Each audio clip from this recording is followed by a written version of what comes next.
Police তো এক ধরনের মানে মগজ ধোলের মধ্যে পড়ে যেত যে স্বরাষ্ট্রমন্ত্রী সাহেব কী বলতেছেন, কোন ল্যাঙ্গুয়েজে কথা বলতেন। একটা কুলাঙ্গার পুলিশের ঢাকার মেট্রোপলিটন পুলিশের একটা কমিশনার, আমি তাকে কুলাঙ্গারই বলছি, শফিকুল বলে নাম ভদ্রলোকের, এখন বোধহয় পাবলিক সার্ভিস কমিশনে বোধহয় স্টিল মেম্বার। লোকটার লজ্জা শরম নাই, লাজ লজ্জা নাই। ওই লোকটার অনেক আগেই মানে পদত্যাগ করে মানে জেলে যাওয়া উচিত ছিল। ওকে ডান্ডা বেরি পড়িয়ে ওর কোর্টে নেওয়া দরকার। মানে এত অসভ্য অভদ্র একটা মানে মানে পুলিশ কর্মকর্তা হতে পারে। বেনুজেরও চুরিচামারি আছে, রাজনৈতিক দম্ভক্তি আছে, ঠিক আছে। আর এটা তো একেবারে ক্লাস ছাড়া একটা, এই যে যেটাকে আমি কুলাঙ্গার শফিকুল বললাম। আমার তো মানে আমি আন্ডারস্ট্যান্ড যে যদি ভদ্রলোক যদি এটা শুনে থাকে, ওকে তো ভদ্রলোক বলা ঠিক হবে না, এই কুলাঙ্গার লোকটা যদি শুনে থাকে তাহলে বুঝবে যে হোয়াই এম সেইং হিম কুলাঙ্গার।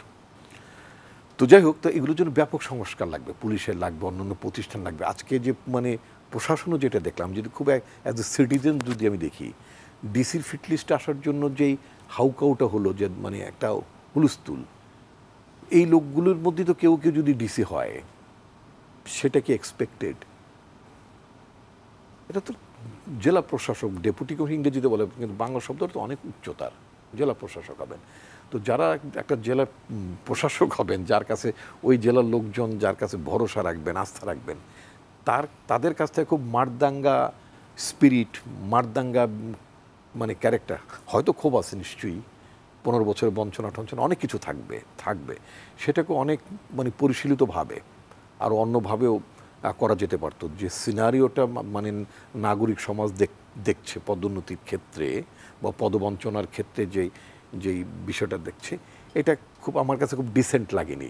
তো ফলে এই এই এই সিভিল সার্ভিসকেও ব্যাপক অ্যাকাউন্টেবিলিটির মধ্যে নিয়ে আসতে হবে।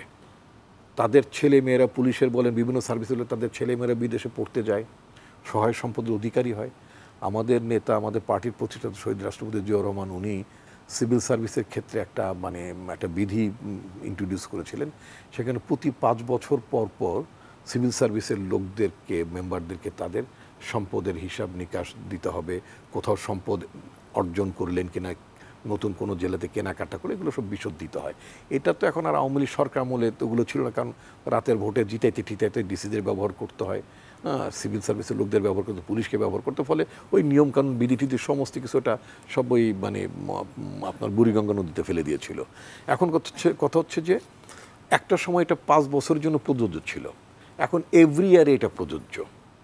এখন কত হচ্ছে, তারা যে কথাটা বলেন যে আমরা তো রাজস্ব বোর্ডে একবার রিটার্ন দিই, আমরা কয়বার দেবো, কোন জায়গায় দেবো? ওয়েল, এটা একটা বিধি ব্যবস্থা রাখতে হবে। সেটা হচ্ছে তাদের যে প্রশাসনিক মন্ত্রণালয় আছে, সেই জায়গাতেই তারা দেবে একটা ব্যবস্থা, একটা সেল থাকতেই হবে, থাকা উচিত হবে, যে সেখানে মনিটরিং করার ব্যাপার থাকবে। আপনি জানেন আপনার ওয়ার্ল্ড ব্যাংকে একটা অ্যাকাউন্টেবিলিটি ডিপার্টমেন্ট আছে।